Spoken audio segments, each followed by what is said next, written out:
ತಲೆನೋವಿನಿಂದ ಬಳಲ್ತಾ ಇದ್ದ ಕಾಲೇಜು ವಿದ್ಯಾರ್ಥಿನಿಯೋರ್ವಳು ಚಿಕಿತ್ಸೆ ಫಲಕಾರಿಯಾಗದೆ ಮೃತಪಟ್ಟ ಘಟನೆ ದಕ್ಷಿಣ ಕನ್ನಡ ಜಿಲ್ಲೆಯ ಬಂಟ್ವಾಳ ಸಮೀಪದ ಮಂಚಿಯಲ್ಲಿ ನಡೆದಿದೆ.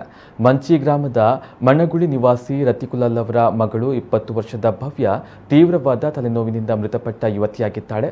ಮೃತ ಭವ್ಯ ಅವರು ಪುತ್ತೂರು ಪ್ರಥಮ ದರ್ಜೆ ಮಹಿಳಾ ಕಾಲೇಜಿನಲ್ಲಿ ವಿದ್ಯಾಭ್ಯಾಸವನ್ನ ಮಾಡ್ತಾ ಇದ್ದು, ಕೆಲ ದಿನಗಳಿಂದ ತಲೆನೋವು ಎಂದು ಸ್ಥಳೀಯ ಖಾಸಗಿ ವೈದ್ಯರ ಬಳಿ ಪರೀಕ್ಷೆ ಮಾಡಿ ಮದ್ದನ್ನು ಪಡಿತಾ ಇದ್ರು.